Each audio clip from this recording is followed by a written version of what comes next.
الحمدللہ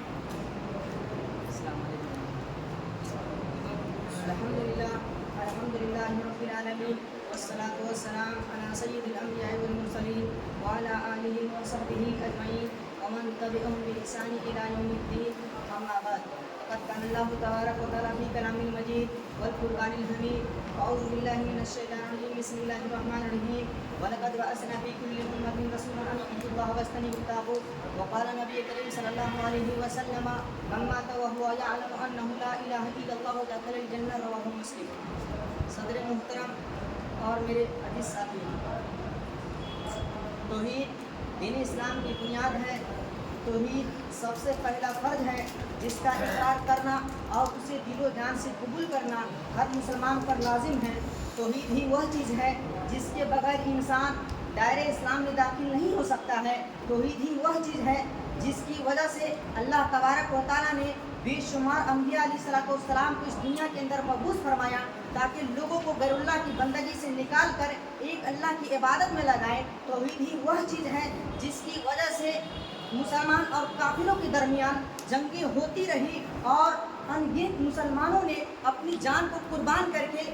جامع شہادت نوش فرمایا۔ توحید ہی وہ اساسی فریضہ دین ہے جو مسلمان اور کافروں کے درمیان فرق کرتا ہے۔ توحید ہی وہ چیز ہے جو اگر اسے کما حق قبول کر لیا جائے اور اس کی تقاضوں کو پورا کیا جائے اور اسی پر موت آئے تو اللہ تبارک و تعالیٰ نے ان کے اوپر اس سے جنت کا وعدہ کیا ہے، اور اگر اسے کما حق قبول نہ کیا جائے تو اللہ تعالیٰ نے اس کے اوپر اس کے لیے جہنم کی وعیدیں سنائی ہیں اور اسے قبول نہ کرنے والے شخص کے لیے جنت کو حرام کر دیا ہے۔ توحید کی تعریف کرتے ہوئے علامہ جرجانی رحمہ اللہ فرماتے ہیں کہ التوحید ثلاثۃ اشیاء معرفۃ اللہ بالربوبیۃ والاقرار بالوحدانیت ونفی الانداد منہ جملۃ۔ اسی طرح سے امام محمد بن عبد الوہاب رحمہ اللہ توحید کی تعریف کرتے ہوئے کہتے ہیں کہ التوحید هو افراد اللہ سبحانہ بالعبادۃ۔ اسی طرح سے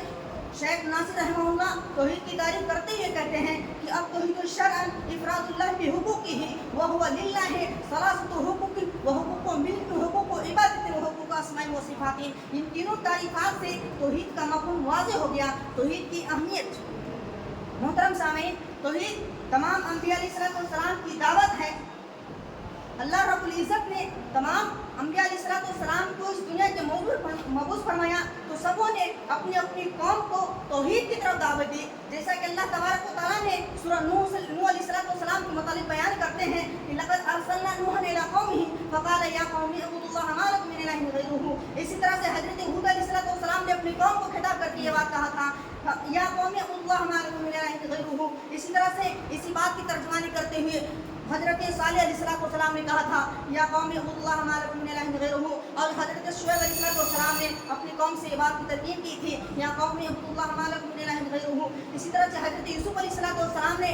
جیل کے اندر اپنے ساتھیوں کی دعوت توحید پیش کی یا صاحب السجن ارباب متفرقون خیر ام اللہ الواحد القہار ما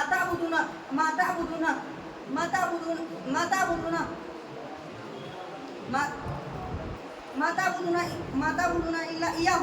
الا اسمان سمیتموها انتم وآباؤکم ما انزل اللہ بها من سلطان ان الحکم الا للہ وامر ان لا تعبدوا الا ایاہ ذلک دین القیم ولکن اکثر الناس لا یعلمون۔ اسی طرح سے اسی توحید کے اوپر تمام انبیاء علیہ السلام متفق تھے، جیسا کہ اللہ تبارک و تعالیٰ کا ارشاد ہے